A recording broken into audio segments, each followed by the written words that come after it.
వేసవి కాలంలో అనేక రకాల పళ్ళు మార్కెట్లలో అందుబాటులోకి వస్తాయి.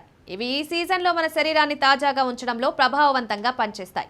వేసవిలో శరీరాన్ని డీహైడ్రేషన్ నుంచి రక్షించుకోవడానికి ప్రజలు అధిక నీటి శాతం ఉన్న పళ్ళను తింటారు. ఆ పళ్ళలో పుచ్చకాయ, కీర దోసకాయ, బొప్పాయి, మామిడి వంటివి ఉన్నాయి. ఇవి ముఖ్యంగా వేసవి కాలంలో మార్కెట్లలో లభిస్తాయి. ఈ పళ్ళలో నీరు పుష్కలంగా ఉంటుంది. అందుకే ప్రజలు వాటిని ఎక్కువగా తినడానికి ఇష్టపడతారు. ముఖ్యంగా పుచ్చకాయ శరీరంలో నీటి లోపాలను అధిగమించడానికి ఉత్తమమైన పండుగ చెప్తారు. ఎందుకంటే ఇందులో 90% పైగా నీరుంటుంది. తీపిగా, జ్యూసీగా ఉండడం వల్ల ప్రజలు దీన్ని రుచిని ఇష్టపడతారు. పెద్ద పుచ్చకాయ తింటే ఆ రుచి మామూలుగా ఉండదు. భోజనం బదులు అదే తినాలనిపించేలా ఉంటుంది. వేసవి కాలంలో చాలా మంది పుచ్చకాయని ఎక్కువగా తీసుకుంటారు. దాన్ని తిన్న తర్వాత పై తొక్కలను పనికిరావిగా భావించి పారేస్తారు. కానీ పనికిరానిదిగా భావించి పారేసే ఈ తొక్క మనకు అనేక విధాలుగా ఉపయోగంగా ఉంటుంది. అందుకే పుచ్చకాయ తిన్న తర్వాత దాని తొక్కను పారవేయకూడదు.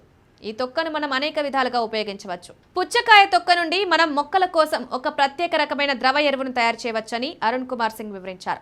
దీనివల్ల మొక్కల్లో పోషకాల లోపాన్ని తొలగించవచ్చు. మీరు మొక్కలపై రసాయన ఎరువులు ఉపయోగించాల్సిన అవసరం ఉండదు. పుచ్చకాయ తొక్కల ఎరువే అందుకు ఉపయోగపడుతుంది. ద్రవ ఎరువులు తయారు చేయడానికి పుచ్చకాయ తొక్క, బెల్లం, ఆవు పేడ, లీటర్ నీరు అవసరం. ముందుగా తొక్కలను చిన్న చిన్న ముక్కలుగా కట్ చేసి ఆ ముక్కలను నీటితో నిండిన బకెట్లో వేయండి. ఈ బకెట్లో బెల్లంతో పాటు కొంత ఆవు పేడ వేసి బాగా కలిపి ద్రావణాన్ని సిద్ధం చేయాలి. ఆ తర్వాత బకెట్ మూత వేసి ఒక వారం పాటు అలా వదిలేయండి. వారం తర్వాత ఆ ద్రవం మీకు ఉపయోగపడుతుంది. ఆ తర్వాత ద్రవ ఎరువు సిద్ధంగా ఉంటుందన్నారు. దీన్ని ఉపయోగించడానికి దానిని ఒక పాత్రలో ఫిల్టర్ చేయాలి. ఆ ద్రవ ఎరువును పుష్పించే లేదా ఫలాలు కాసే మొక్కలకు 10 నుంచి 15 రోజులకు ఒకసారి చొప్పున వేయవచ్చు. నీరు పోసినట్లుగానే పోయవచ్చు. దీనివల్ల మొక్కలకు సమృద్ధిగా పోషకాలు లభిస్తాయి. మొక్కల వేర్లు కుళ్ళిపోయే ప్రమాదం తగ్గుతుంది. ఈ విధంగా పుచ్చకాయ తొక్కు నుంచి ద్రవ ఎరువును తయారు చేసి తోటలో లేదా కుండీల్లో పెంచే మొక్కలపై వాడవచ్చు. ఇది ఖర్చులను కూడా ఆదా చేస్తుంది.